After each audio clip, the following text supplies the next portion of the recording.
What's going on, everyone? Back to normal shit.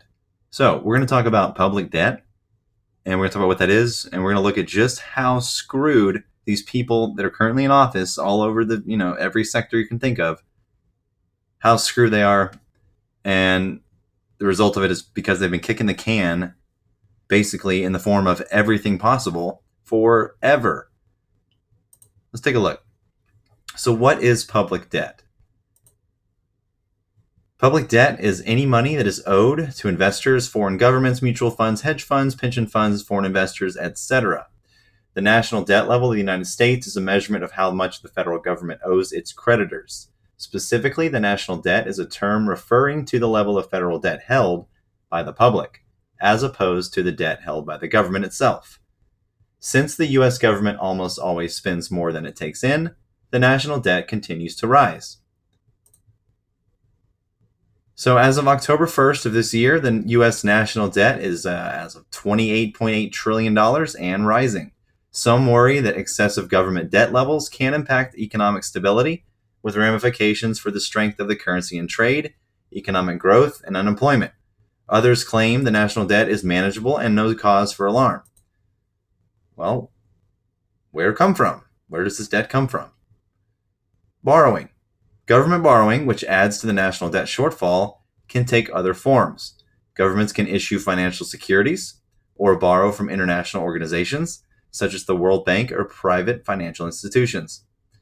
Keyword private. Since it is borrowing at a governmental or national level, it is termed national debt. To keep things interesting, other terms for this obligation include government debt, federal debt, and public debt.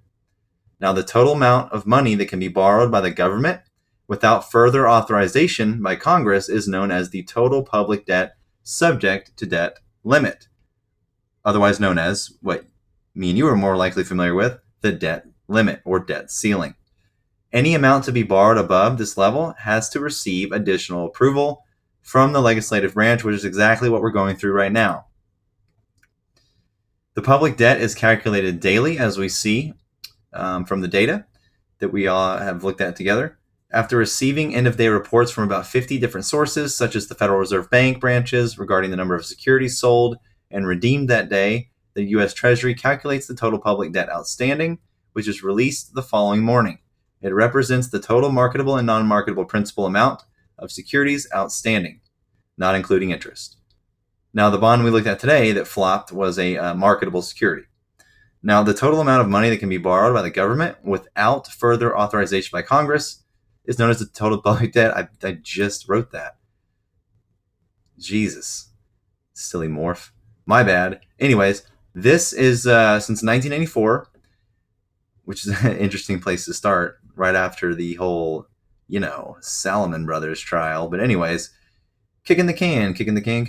That's all they do. Stair step into hell, basically. Turn it upside down. That's where it's going to be in a few months, if not sooner.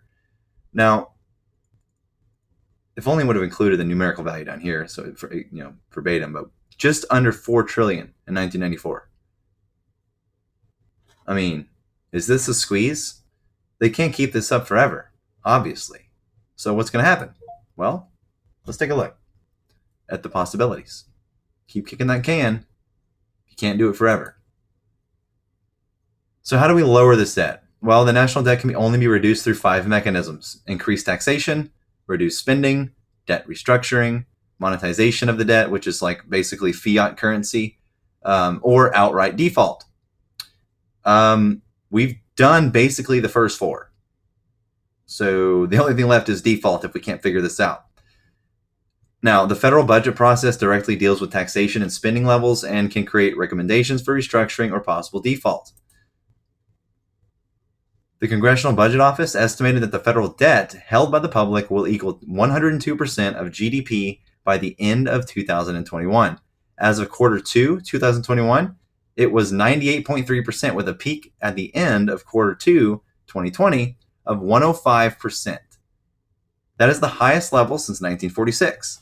Since 1970, when the national debt stood at about 26.7% of GDP, debt has gone through a few different periods, staying fairly steady through the 1970s, rising drastically through the 1980s, Salomon in the early 90s, Salomon under the Reagan and George H.W. Bush presidencies. It peaked in quarter one 1994 at 48.3% of GDP before falling again under the Clinton administration to a low of 30.9% in quarter two of 2001. It started climbing again under George Bush, slowly at first and then sharply. Got to get that political confrontation going on. So more recently, on September 30th, 2021, hours ahead of a midnight October 1st government shutdown, Congress passed a short-term funding bill through December 3rd, 2021, and sent it to President Biden, who signed it the same day, thereby averting a shutdown. Yay, you did it. The short-term funding fix, however, does nothing to address the next debt ceiling deadline of October 18th. No dates. Without congressional action to suspend the debt ceiling by then, the government will default on its debt, which is currently going through right now. So again, they keep can kicking it because the end is near and they want to keep the music going. They don't want to stop the music and face reality. So why does this keep happening? Well, from a public policy standpoint, the issuance of debt is typically accepted by the public, as long as we're using that debt and we're using the proceeds of that debt to stimulate growth and invest in things that will make our country a better place and a nicer place to live. However, what we see now is when debt is raised simply to fund public consumption, the use of debt loses a significant amount of support. When debt is used to fund economic expansion, current and future generations stand to reap the rewards. However, debt used to fuel consumption only presents advantages to the current generation. It is a generational gap problem. It's my firm belief. Look at all the people in office. They've all been there forever. Since these problems began, they've been there. They don't want to give it up for some reason. Well, that time has to come eventually because they're not going to live forever. I would hope so. Selfishness by the current leaders equals our kids will pay for it. My children were going to pay for this. These stimulus checks and everything else. I know some people needed them, but everyone didn't. And that on top of a lot of other shit going on, our kids are going to suffer because of it, because of their decisions. That's the reality we live in. And this is what I'm talking about here. U.S. corporate taxes. Look when taxes started just completely tanking.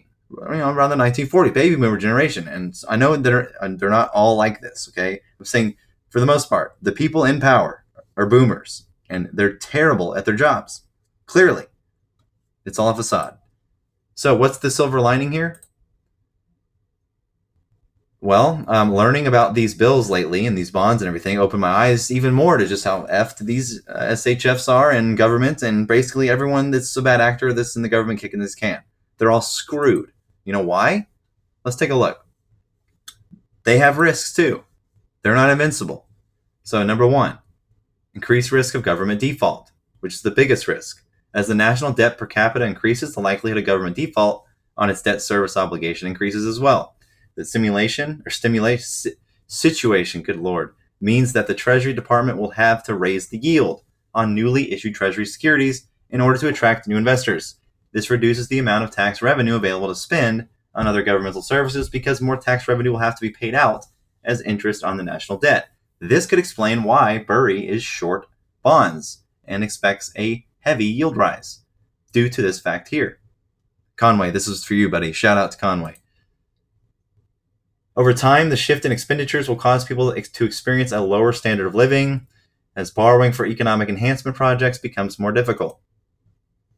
Number two, forced coupon increase of corporate debt offerings. We definitely don't want to see this because this is a way for them to have risk-free can kicking. As the rate offered on Treasury securities increases, corporate operations in America will be viewed as riskier, also necessitating an increase in the yield on newly issued bonds. Again, Burry. This in turn will require corporations to raise the price of their products and services in order to meet the increased cost of their debt. Over time, this will cause people to pay more for goods and services, resulting in inflation. Well, we're already there, people. But don't worry, it's transitory. So as we can see, these are the bills that we were discussing yesterday and these past few days. Zero coupon rate on these. So you can see that would be detrimental if that were to increase. Number 3, increased cost to borrow money. As the yield offered on Treasury securities increases, the cost of borrowing money to purchase a home will also increase because the cost of money in the mortgage lending market is directly tied to the short-term interest rates set by the Federal Reserve and the yield offered on Treasury securities issued by the Treasury Department. Given this established interrelationship, an increase in interest rates will push home prices down because prospective home buyers will no longer qualify as large as a mortgage loan. The result will be more downward pressure on the value of homes, which in turn will reduce the net worth of all homeowners. Again, this is a global system, complex system. The stock market affects other things. Other things affect the stock market. Bond market affects the stock market. Stock market affects the bond market. It's all cyclically related because it was built that way. Now, number 4, loss of investment in other market securities. Since the yield on U.S. Treasury securities is currently considered a risk-free rate of return, and as the yield on these securities increases, investments such as corporate debt and equities, which carry some risk, will lose appeal. This phenomenon is a direct result of the fact that it will be more difficult for corporations to generate enough pre-tax income to offer a high enough risk premium on their bonds and stock dividends to justify investing in their company. This dilemma is known as the crowding out effect and tends to encourage growth of the government and simultaneous reduction in size of the private sector. Perhaps most importantly, as the risk of a country defaulting on its debt service obligation increases, the country loses social, economic, and political power, thus in turn making the national debt level a national security issue. Hold, hodl, hodly mother flankers. My tits. Yeet. Rippy dippy doodia bobby yip. Sprinklers sound like this. Shap shap shap shap shap shap shap shap shap shap. Okay. That's for all you robot Jones and people out there. That's it. Just hold, people. Hold. That's all you gotta do. Hold, hodl, hodly mother flankers. My tits. Yeet. Rippy dippy doodia bobby yip.